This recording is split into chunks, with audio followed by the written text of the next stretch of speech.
and welcome to episode 121 of our podcast. My name is Chris McNutt, and I'm part of the progressive education nonprofit Human Restoration Project. Before we get started, I wanted to let you know that this is brought to you by our supporters, three of whom are Sybil Preeb, Vaughn Cleary, and Eric Martinson. Thank you for your ongoing support. You can learn more about us on our website, humanrestorationproject.org, or find us on Twitter, Instagram, or Facebook. So this is our third Spotlight series, where we're reaching out to schools who are doing intriguing progressive practices that could inspire and influence others to do the same. Each has their own twist on how their school is operated, and we're bringing in students, teachers, etc. to talk about it and what they're doing. Today, we're featuring One Stone and kind of an element of One Stone, which is a student-led nonprofit in Boise, Idaho. One Stone has a variety of initiatives to help students use their voice to change the world. 2/3 of One Stone's board are young people, and in fact, most of the folks that are joining us today are on the board of One Stone, who have voted to establish multiple initiatives over the years, including Two Birds, which is a student-led creative studio, Solution Lab, a business incubator for young people, and now Lab51, who we're talking with today, an independent sliding school tuition program, high school. Today, we have 5 folks joining us from One Stone and Lab51. We have Ian, Rhea, Lila, Ella, and Jesse. Ian, Rhea, Lila, and Ella, who are all students, 3 of whom are on the board, and Jesse, who's the director of strategic partnerships. So thank you all for being here today. I'm excited to get to know all of you and learn about what you all are doing. Thanks for having us. Great to be here. I'm just going to open this up to the floor. I'm just first interested to learn more about who you all are. What is the school? If you could summarize it, the elevator pitch of why Lab51, why One Stone, what's different about your experience? I think that our mission really sums that up. Our mission is making students better leaders in the world a better place. And that is really at the forefront of everything we do. And it's not like we have this curriculum and these set regulations that we have to fit, and then we just kind of throw in making students better leaders in the world a better place on top of that and try to fit it into these pre-made rules. We kind of mold everything around that. So if we have something in our day or in our schedule that doesn't feel like it's accomplishing that, we'll take it out. We don't have any problem or any rules around that. It's if what we're doing isn't making students better leaders in the world a better place, we're not doing it. And I think that's what really makes One Stone. A lot of people, when I describe One Stone, they hear like no grades, no structure, like one of those like new age feel-gooderies kind of thing. But it's really like, it's so much more than that. Like we have, like, I am learning things that if I was in, a more traditional school, I would not be learning. Like, these are things that are going to help me for life after high school. These are things that are going to help me, 20, 30, 50 years in the future. Yeah, I think one thing that One Stone really gives students that maybe a less traditional school wouldn't is this real world toolbox that really teaches you how to like interact with maybe adults in a professional setting or community members, and gives you just that involvement in the world around you that's super special and really allows you to have this unique perspective coming out of high school and into the world beyond that. I think the easiest way to sum up One Stone is to say that it can't be summed up. Agreed. All right, fair. So let's go through the concrete stuff first on what does a day look like? I get the idea it's unstructured, but I'm sure there's an organized chaos to it in terms of what you all are doing day to day. Does one of you want to describe, like, what did you do today? What did you do yesterday? What does it actually look like? I love this question because there is no typical day at One Stone. Every student is doing something different, especially this year. Over the summer, we had several brainstorming sessions with students and coaches on how we should make the schedule this year. And so everyone is doing something different at different times, but we all have our design lab and we all do workshops and we all do experiences. And then we have stuff like community read, which is like book club, and other things like that. Yeah. So like for me, yesterday I got to school and I started out the day with about an hour and 45 minutes of my experience, which is kind of like my big class that I got to pick, which is an analyzation and breakdown of systems. Then from there, I went into design lab where we implement our design thinking process to solve real world problems for community members. Then we had lunch. And then my afternoon was broken up into 2 chunks, one for my math workshop, which I'm doing independently right now, and one for my writing workshop, which is called Adjacent Possible. And we're really diving deep into different objects that helped make our world and the possibilities behind. Also, one big thing to highlight about what One Stone looks like in a day-to-day, is to really notice that everything we do here is super interdisciplinary. So like Ella was saying, she's in this experience about systems, and that can look like education systems, that can look like waste systems, that can look like anything you want it to look like. And in that way, it really molds together so many different areas. One of the coolest things about our current schedule is that it's super customizable. So you can tie everything you're doing in the day together into one thing you're interested in. So like a lot of the things I'm working on right now focus around sustainability and like studying climate change and stuff like that. Whereas like Ray is doing a lot of stuff for like her individual passions. And I think our experiences are a really great example of what One Stone is and us being student-led. At the beginning of the year, we spent about a week brainstorming and creating these experiences that we were going to do for 8 weeks in the fall. And our group created systems, so everyone is diving into a system that they're interested in. Like Rhea's doing education, I'm doing government, Ella's doing kind of a mix of everything. So it's a really cool way for us to be able to dive into our passions, but also have, a good like structure behind it, I would say. Yeah. Like you get to dive into your passions in a way Yeah. that makes it super great for your learning experience in total. So you gain not just an understanding of the thing that you're passionate about and researching, but we're also learning how to like critically read, do math, like all these things that are components of your big project. And something else that's fit into our schedule is if you are intending to graduate soon and you're applying to colleges and things like that, there is space in the schedule for you to be doing that and working with our college counselor and things like that. So One Stone really strives for students to be college ready, career ready, and life ready, which I think is really cool because if you're not applying to college, you have the space to be exploring your future career and getting internships and getting your foot in the door in those opportunities. Wow. Yeah. Where to start? I have so many questions. Let's start at the very beginning of this. I'm not sure how long all of you have been going to One Stone, but what is that like when you first step into the environment and you're placed in a position of power, right? You're someone who actually can design their own learning experience. What's it like adapting to that? What were your first projects like or your first designs like? What were you doing? I'm in my 3rd year here at One Stone, and I have another year left. 2 years ago, I transitioned from a traditional public school to One Stone, and the transition from going to a place that is solely dependent on grades as your main form of validation to going to somewhere that really sees you as a person and like holistically as a person and a learner was really insane. And it took me a while to get used to it.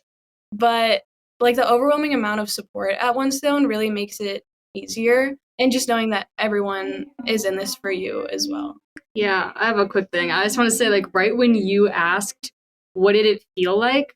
I was like, imagining me in my first year, which was last year, walking in, and it just feels like a big hug. Yeah. They're putting they respect you, they trust you, they're here to support you. Everyone just wants you to be you. And it just feels like a big hug coming into this building and this community.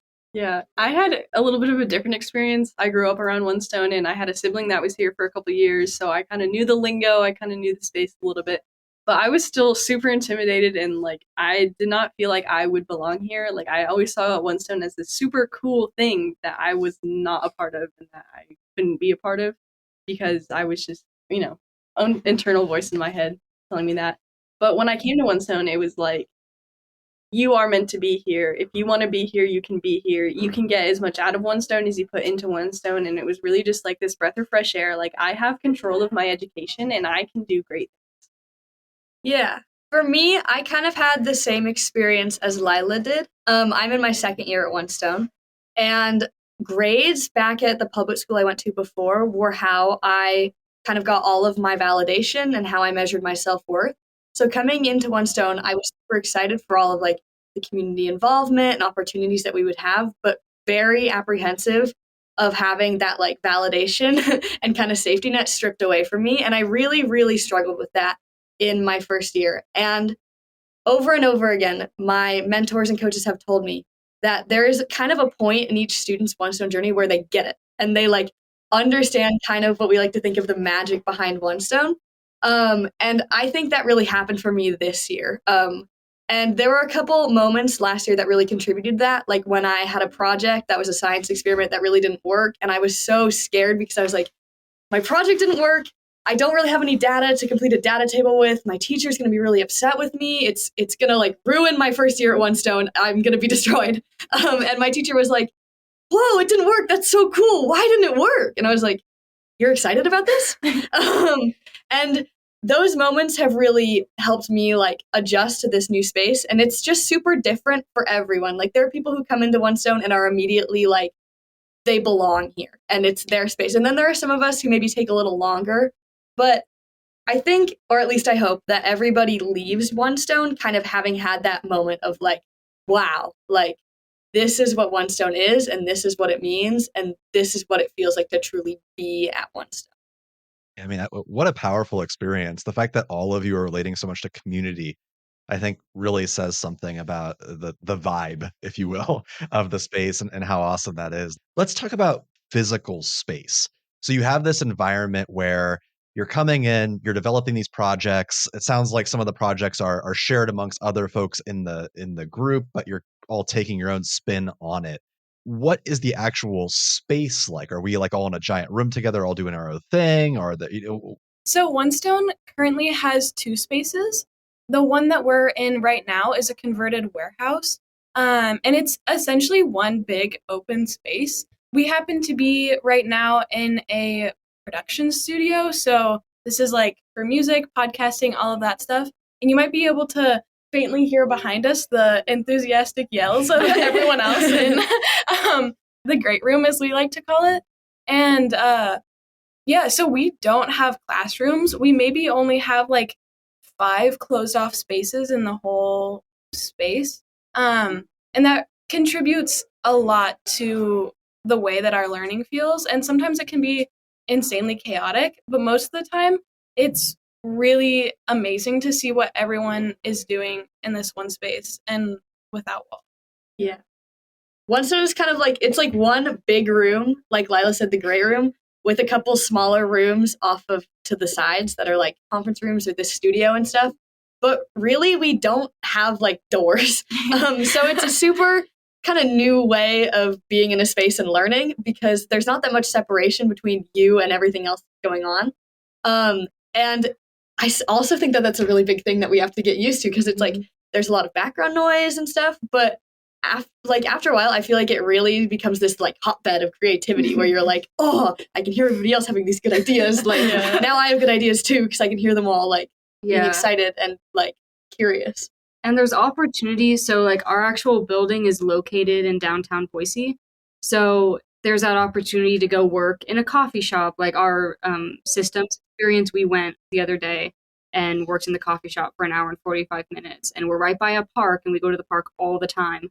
So there are that opportunity just like where we're located, where we get to kind of disperse and go to different places in Boise. Yeah. I also think there's a lot of opportunity in the building. Like we're in Ripple Studios, so it's a music studio. And then we also have our foundry, which is our maker space. We have stuff like CNC machine, laser printer, stuff like that. And then we also have our commercial kitchen, which is open to students during the day. And yeah, a lot of cool stuff comes out of this building. And I would add into that, this idea of designing for connection to community is part of that physical space too. So it's part of how we engage, but that physical space is one that, as you mentioned, you're in a recording studio, and that recording studio is open to anybody in the community, students in the region to be able to use. And so if we think about how do we make this a space that is community connected and community driven, part of that has to do with having something like a recording studio there, or the commercial kitchen that you mentioned. We've had small businesses who are testing new products. They need a space where they can prepare that in order to kind of take it to market. And we've invited them into our commercial kitchen. So it really becomes this communal space. That leads into a question I have about the difference between these different types of experiences that you have and how they relate together. So you have deep dives, you have immersions. I think there's also a couple other ones. Does someone want to walk me through what these different things are? A couple would be an understatement. Yeah. Like, I'd say one of the biggest adjustments to Winston is definitely understanding the lingo. Our vocabulary is always changing. So like they were called immersions, then they were called experiential learning opportunity. Now they're explorations. Like after my first year, I was sitting down with one of our coaches and he was just like, forget everything about your first year. And that was just like, whoa. But then I came in the next year and I was like, oh, okay, so now we're doing this. This is super cool, but also I'm lost. Yeah. So like currently we have our explorations, which are like kind of what I like to think of the big chunk of my schedule that I get to kind of pick. And so there are these guided experiences that you do with coaches where there's kind of a broad topic and then you dive into your own individual projects apart from that. So like me, Ian, and Rhea are all in analyzing systems. So we each are picking a system that we're breaking down and then either modeling visually or like remaking. And just by the end of these explorations, the thing that they kind of all share in common is that you produce a final artifact, which is like a project that sums up all of the work you've done in those like however many weeks that you were in that exploration for. Yeah. And then we have immersions, which are a 3-week-long experience where you're doing just that all day, every day. Then we have some smaller things. We have like community read, which is there's like 12 different options of books that have either student leads or coach leads, and you can pick which book sounds the most interesting, the most appealing. And then for the next like 8 weeks, however long it is, you just dive into that book and you read it and you talk about it. It's like a little book club. We have workshops and sprints. So those are a writing workshop and a math sprint. So the math looks different this year. There's a lot of people doing independent math, which it can be, Khan Academy. It can be IDLA, which is like an online math platform. It could just be working through a textbook, like Ian is just going through a textbook. And then there's also things offered by coaches, which they range from, solving equations to advanced applied calculus or algebra and things like that. And then writing workshops also differ from like scientific writing to fictional storytelling.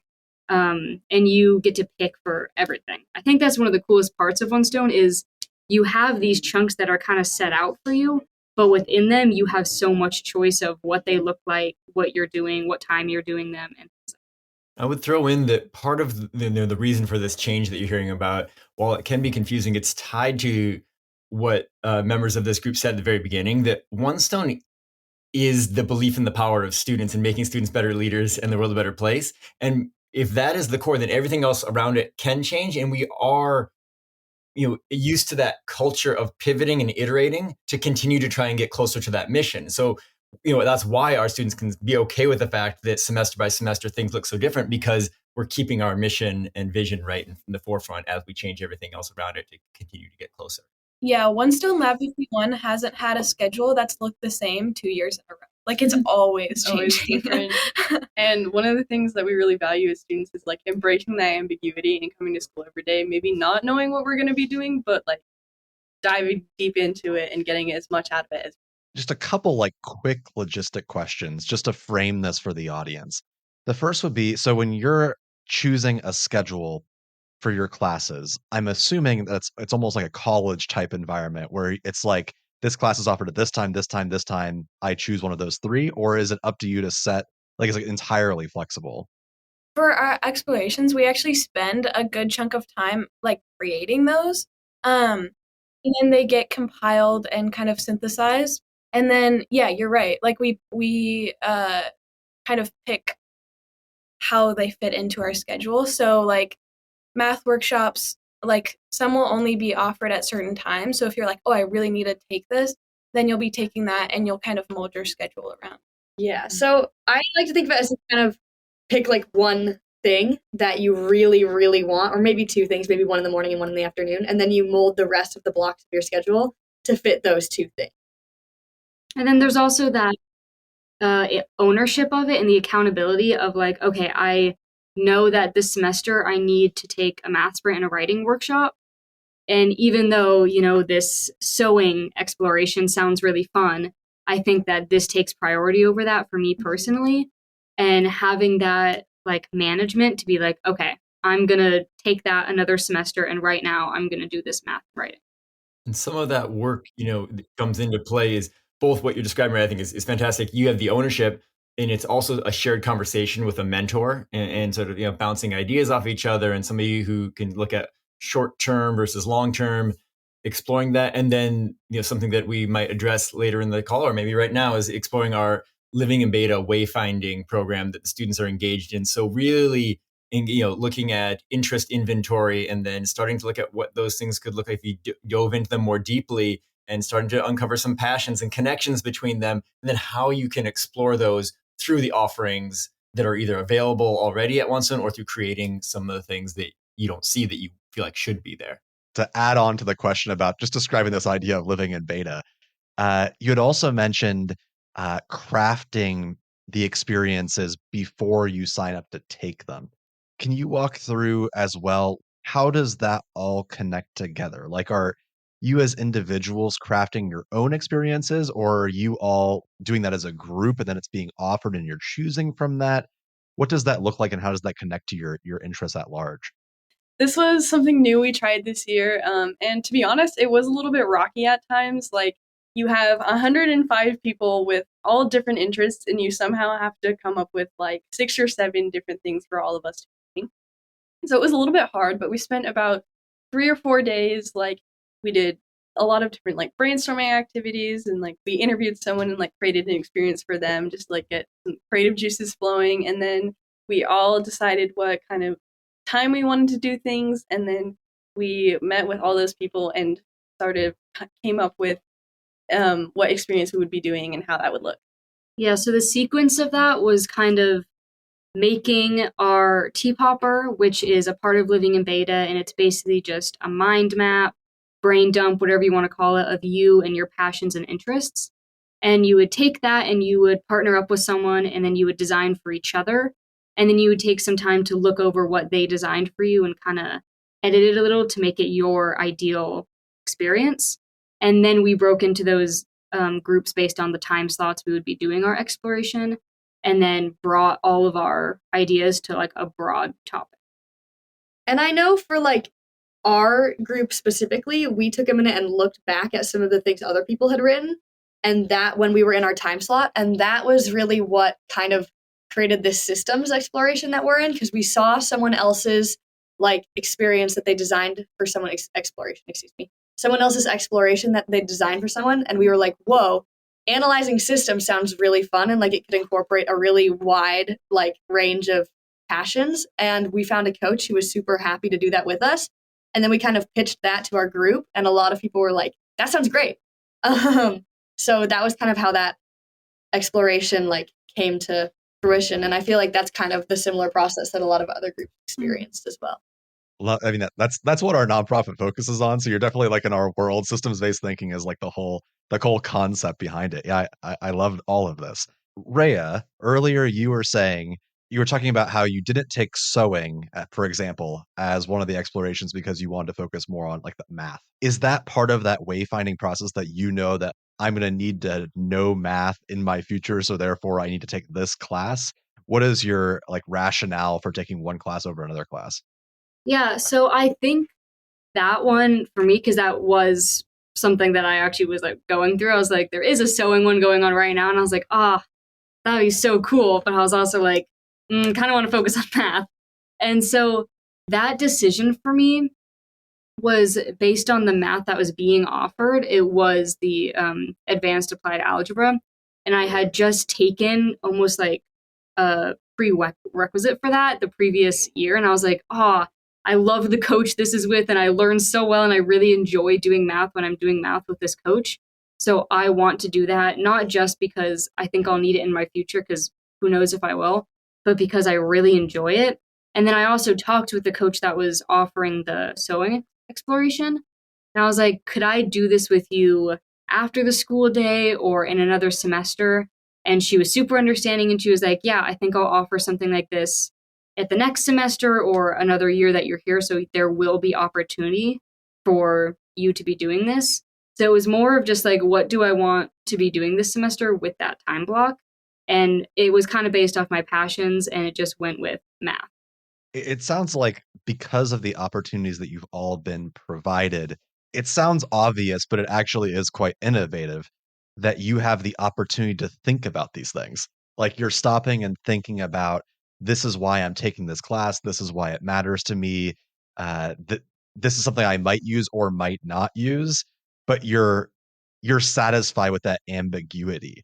I think for a lot of folks, they want the answer right then and there on whether or not this class is useful or not useful. Put me through it and go on this like zombification process where I'm going to go to college or career or whatever using these tools because they've been set up for me and that's the pathway that I'm on. But because of the more meta narrative of what's going on at Lab 51, you all are understanding how to act within that like questionable, never knowing what's going to happen environment. That's such a unique experience. I don't know if I've ever spoken to young folks that can articulate it like that, because these kind of schools are not that normal. Yeah, Chris, it's interesting that in your example there, the answer that somebody wants when they take the required class or choose between these things, of course, that's a false answer anyway, right? It's an assurance that this is valuable because we said so, and we, as those of us who've gone through high school and then potentially college and beyond, realize that just because this was a requirement at some point in the past had no bearing on whether or not it would be valuable in the future that we could not predict and the kind of work that we would be doing. And so this idea that students are embracing ambiguity and recognizing that they want to develop a toolbox that can be applied in a variety of ways, or something just as basic as what Ray's describing there is like responding to your internal instinct to follow your curiosity. And my curiosity is about this particular thing. It strikes me that you're right, and you're saying that we don't hear about this much, right? It seems so rare, and yet in some ways, all we're describing is every human being's natural instinct towards curiosity, and then following up on that, which we all do when we're very young, and then sometimes get unfortunately conditioned away from that. When you're talking about embracing ambiguity here at One Stone, I mean, really, that's just what you're doing in life. Like, especially outside of school, like that's constantly what you're doing. You never know a concrete answer for like, oh, I don't know, some random scenario like, oh, I don't know if I should go get coffee today. Like, no one's going to tell you, like, yes, go get coffee today. And so you're right. Like, it seems so obvious, and yet it's something that's so overlooked in most school systems. I love that idea too, and it's something, Jesse, that you mentioned, and really both of you are getting at. When you're trying to design for the future, you'll often be incorrect. As in, there was a big push in the last, God, at this point, 20 years to do coding in school. There's like code.org initiatives and focusing on code. And that's great. It's great if you want to focus on code in school, but the idea behind that was have every single kid take a coding class so they get jobs in STEM. But the issue is going to be, obviously, if every single kid learns how to code, that's going to lead to a lot of problems down the road. And they're not necessarily interested in coding, and they're not necessarily going to relate those skills that they learned in school to what they're going to do after school, et cetera, et cetera. In your environment, all of the decisions are being made year to year. They're not being made top down. But it is interesting, segue, that you have a student-led board where decisions are being made, except they're being made primarily by young people. Let's talk about that, because that's also hyper unique. The student-led board, what do you all do? What is the student board? What is it? Yeah, it's actually written into our bylaws that we have to have at least 2/3 of the board of directors be high school students. And so that's something that's so foundational in what the board is. And it's not just like a student council. Like, no, this is a nonprofit board of directors, and it's real. And a lot of what we do is super like high level, like looking at what the organization needs, not today, but what will make us sustainable for 5 years, 10 years in the future. What about the next generation of students that come to One Stone? And so like the decision to make One Stone tuition based was made by the board of directors and was made by 2/3 students. And same with everything that we're doing. Yeah, and I think another thing is right now, actually, the board, it must be 2/3 students, but I'm pretty sure right now it's more like 3/4 students. And it's not just students that go to Lab 51. We have students from other schools, other high schools, public schools. that are part of things like Project Good, which is our student led experiential service program, which is an after school thing. So anyone in the Treasure Valley can come and join. And there's kids who are super involved with that and they love OneStone. They believe in the mission and they get invited to the board of directors and they're on there. People super involved with like Two Birds and who are there at every Two Birds meeting and are making, ads, commercials, documentaries, whatever it is with Two Birds. They're on the board. So it's so cool. And I didn't really know this until I was on the board that there were students outside of Lab51 who I didn't see every day that loved OneStone as much as I did. And being able to talk with them and hear their experiences of being in our community, but also still being in that more traditional environment has been like such a interesting duality. And just like, I don't know, it's been amazing. I've really loved that part of being on the board. Yeah, and just kind of to take it in a different direction, like being on the board as a student has felt so incredibly empowering because it's just this like, it's a real board. It does anything like a nonprofit board for any other nonprofit organization would do. And like, I'm a high school student on the board and like, I can introduce myself. I can be like, hi, I'm Ella. I'm a board member at OneStone. Like it's insane. And the opportunities that like we get to do because of like the things, not just the board, the things that happen at OneStone are so incredible. And I just like have felt so empowered. And I feel like a lot of people feel the same way. Like just that you feel so lifted up by being included on such like a big scale and big level of this organization. Yeah, and a lot of what we do is like reviewing the audit and like reviewing our executive director's compensation and like all of that stuff. And it's just, it's crazy to think that like, oh my God, like I'm 16 and I'm reviewing audits for a nonprofit. Like that just doesn't make any sense. And it's still something that I'm like trying to wrap my head around. And it's also so interesting to contrast that with what most people see like a student board as. Like take a student council at a traditional school. Like they're maybe planning the prom. Like that's probably their biggest duty. Like I just think that's really fascinating. And I feel like especially like everybody's like perception of a high school student is kind of like your classic teenager who they portray in the movies, who's maybe kind of a slob, who doesn't really feel super passionate about school. And then we kind of take that definition and like flip it on its head. And we're like, we kind of run our organization like hand in hand with our administrators and coaches and everybody. And we are excited about it. And we just take charge fearlessly. And I think that's a really cool thing that OneStone cultivates for anyone who kind of comes in contact with it. Yeah. We're all in a community read. We're reading The Power Moments right now. Really good book. But one of the main points of it's like, how can you make a moment? Like, what is a moment? And one of the things is breaking the script. And I believe that OneStone totally breaks the script, like shatters expectations. And we are like, when I think of a school, OneStone is probably like one of the last things I would think of before I came here. But it's truly incredible. I want to just amplify exactly what we're talking about here because it's mind blowing. So Ella, you hinted at like you're doing compensation, for example, or you're doing you're doing actual things that actual nonprofits do. You're hiring and firing teachers or mentors. You're quite literally on the call. We have Jesse, who's the director of strategic partnerships. He is kind of almost a subordinate, at least to the collective of you. Absolutely. Yeah. I work for them. That's just like such a unique thing because I think a lot of places will pitch that as part of their branding or we'll talk about the idea of student voice and student empowerment. But this is speaking of systems, this is a structural systemic thing that is integrated into the foundation of it itself. Would you attribute your success to the fact that students are the ones making the decisions? I don't know. I feel like it's really a combination of things. Like, of course, like students making so many decisions, like makes it super possible for all other students to feel really empowered and lifted up and like they can really join in the effort and kind of like build our army of good for good. But also I feel like having coaches and administrators who really believe in you and who let you know that they believe in you and that they trust you is also huge because I mean, we all kind of have grown up in this environment where it's like teachers are here above you and students are like learning from teachers. But at OneStone, it's the idea of like learning together.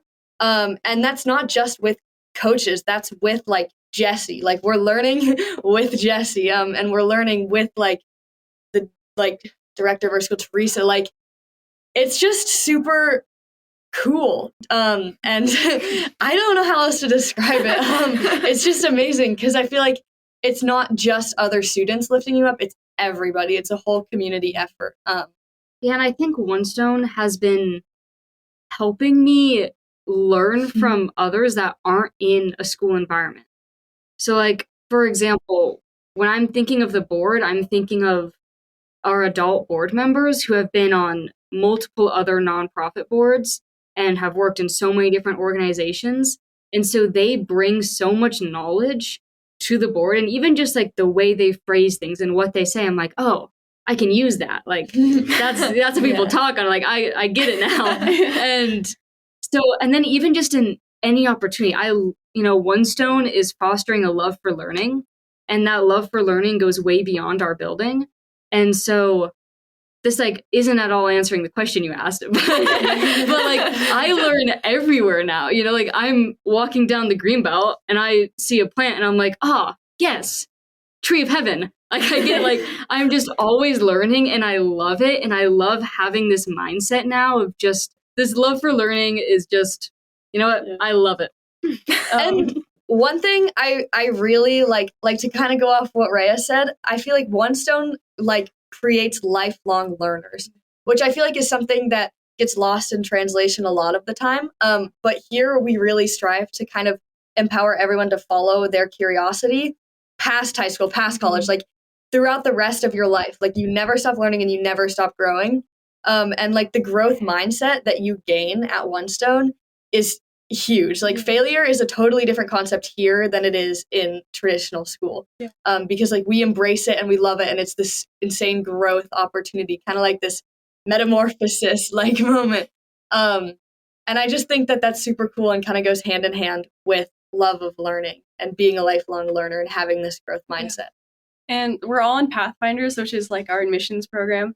And a part of that is giving tours to potential students and their families. And one of my favorite things about it is seeing like how excited their parents or guardian is. Like they are just as excited about being in this space and seeing what we're doing as the kids are. I hear a lot of like, I wish I had this when I was a kid. And it makes my heart so happy to see that like this is so much bigger than just us as students. Like this is something that could be beneficial for everybody. And just to clarify that point, though, right? So our students are the ones who are making the decisions about, admissions, the whole application process. They do that in conjunction with the leaders of the school who are also adults, but it is the students leading the way all along. And then they have such a sense of buy-in of, the creation of this community as well, and how that process works.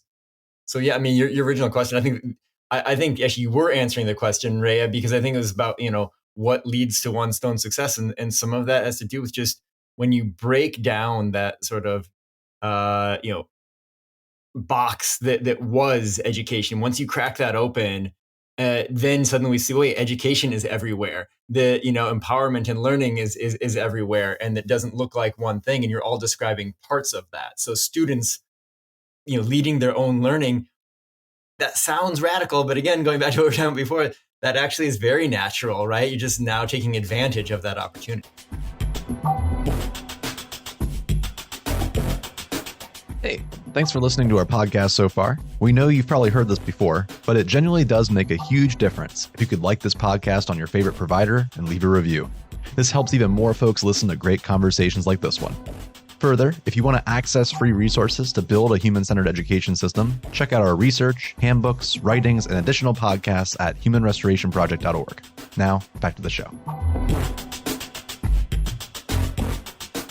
On the one hand, it makes me very sad, but at the other hand, it makes me very hopeful that this is such a transformational learning experience for you all when you just change the underlying systems and structures of how school works. This is not meant to discredit any of you, but it's not like you all are the most amazing students that ever existed. And you're, it's not that. It's just the fact that you're young people that are given the power and privilege and ability to be yourselves and have a say in what you do. In a meaningful way. And as a result, you're able to flourish. And I think about that at scale. If you could see that across the entire country or across the entire world, how that would transform society at large to have systems that way. In terms of how you work as a nonprofit, obviously you're expanding upon your programs and offering this to your community. Do you ever think about outreach to other schools, traditional schools, or even just expanding your model in general? This is actually so funny because yesterday the four of us met with Jesse to talk about an opportunity that we're really excited about possibly partnering with another school to focus on sustainability practices and design thinking. So to answer your question, yes, we're always working with other schools. In my current design lab project where I practice design thinking, I'm currently working with many schools in Canada to kind of develop a mental health initiative for teenagers. So yes, we're always working with other schools and trying to get our mission. And then at an organizational level, yes, in addition to what the students are engaging in, we, in the last 2 years, have started to partner with other schools and organizations sharing aspects of our model. So in particular, our Living in Beta program that we've talked about, we now offer certification in becoming a wayfinding mentor and using this Living in Beta program. And we've been sharing that training program with educators and teachers for, and homeschool, parents for those who want to engage in student-led learning. We've been doing that with those around the country and with different cohorts around the world. We also are sharing our human-centered design for student-driven learning. So our particular approach to human-centered design, we offer certification in that program as well. We've been doing that for another year here. And then another major aspect of One Stone that is now being shared around the country is our growth framework. And so this is something that contains both our bold learning objectives. That's our unique profile of a graduate, which contains 32 21st century skills or durable skills ranging from mindfulness to humility to passion. Our bold learning objectives, which we affectionately call the blob, and all of our students, rather than having grades, they set goals in and self-assess and receive assessment in their growth in those 32 learning objectives that are in our blob. And then we've, alongside that, created something we call the growth transcript, which allows different weights to be applied to those assessments and for various people to input those assessments, whether that's teachers or an internship lead or a boss at work, and the students themselves, of course. And it aggregates those and then presents growth in every one of those areas, ranging from sort of just developing in the area to all the way to mastering.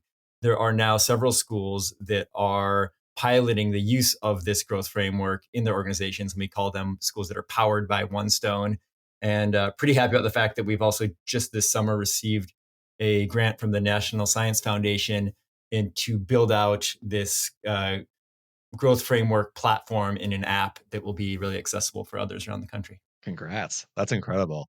I don't like dealing in the business of caveats because I feel like the conversations always end up being pointless because you get into like, but what about college admissions? What about testing? What about standards? Like all of these what about type questions, which at the end of the day, you all are showing what happens.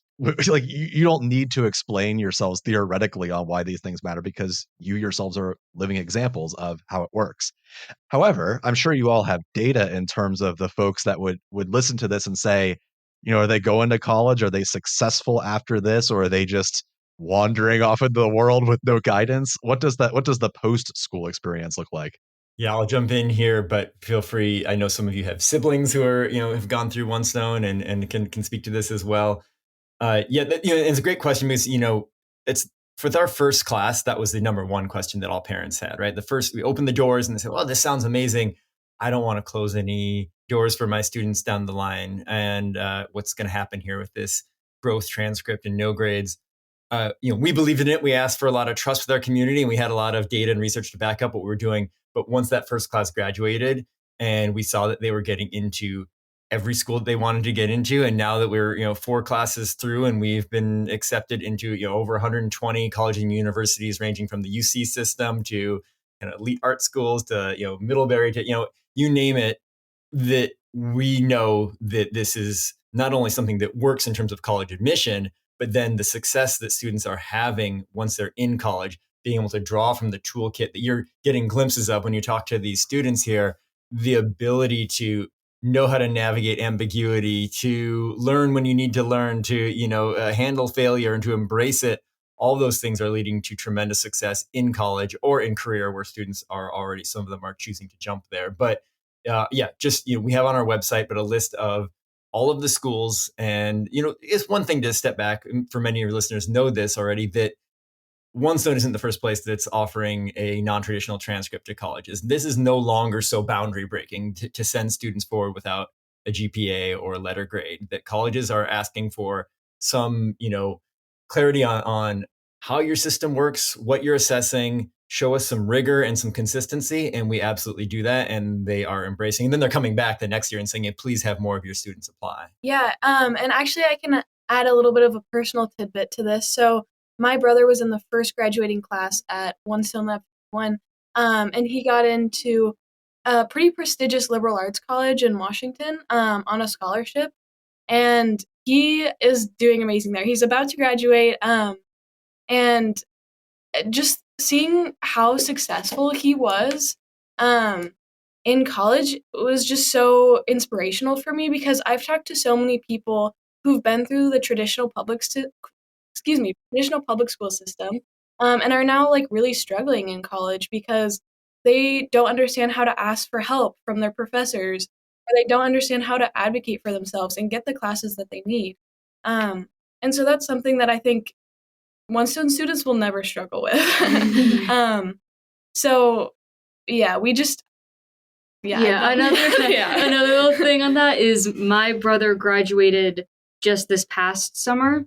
And so he's in his first semester at a local college right now. And having that transition from there's a transition from a traditional environment into One Stone, but there's also that reverse when you go into college of coming from an untraditional spot to a traditional schooling system again. And he was really worried about how he would do. But this toolbox for life is what is pushing him through. He's like, math, it's really tough. It's never been my thing. But I hear him still using words but I have grit, but I'm working on my management skills. Things that are on our blob that we make goals in consistently over our time at One Stone. They're still a part of his vocabulary, and they're still how he is succeeding is with those things that we are learning here and exploring. And we have a great college counselor here. We have college essay writing nights. So we definitely have people here that can help us get to where we want to be. And you mentioned testing. Last week, we all took a PSAT. And, so we killed it. Yeah, we killed it. We have resources, and we have the structure to be able to do all these things and also succeed in college. So Yeah, I think what's most self-evident is that toolbox that you all are carrying with you makes you not, for lack of a better way of saying it, lose your humanity. You care about other people, you care about learning. It's not just about college and career readiness, although that might be something that's important. At the end of the day, what matters the most is that you care about other people, that you're part of a community, that you're able to speak up and use your voice. That's such a powerful tool for 100, 1,000, 10,000 people that all do that. It can make a lot of transformational change at large scale. With all that said, what suggestions would you have for teachers who teach at a more traditional environment, or maybe even one that's a little bit more progressive, but not as progressive as this, who are doing this kind of work? They're hearing you're all like, yes, this is so awesome. What could they do within a classroom environment that could at least start to tackle this? I was actually recently asked this question because I was on a panel for some schools across the Northwest, and a public school teacher asked me this, and I was stumped. I was pretty stumped. I was like, a lot of what makes One Stone special is, like we were talking about before, how student leadership is built into the foundation of our organization. But there are so many things that you can take from One Stone that I think can really enhance your students' learning. And I think my biggest suggestion would be to meet your students where they're at, and to really get to know them as a person and not just who you see in class every day. And I think that's the biggest thing that really transformed my experience here. And gave me a lot of empowerment and ownership in what I was doing. I think like my advice would be going back to what Ian said earlier about breaking the script. I think sometimes people get really comfortable and they feel really safe in a schedule and in something that dictates what you're doing and when. But that kind of, when I was in a more traditional setting, that made me feel like the schedule was more important than I was, and that they would rather keep to the schedule than, talk about something for 5 minutes over.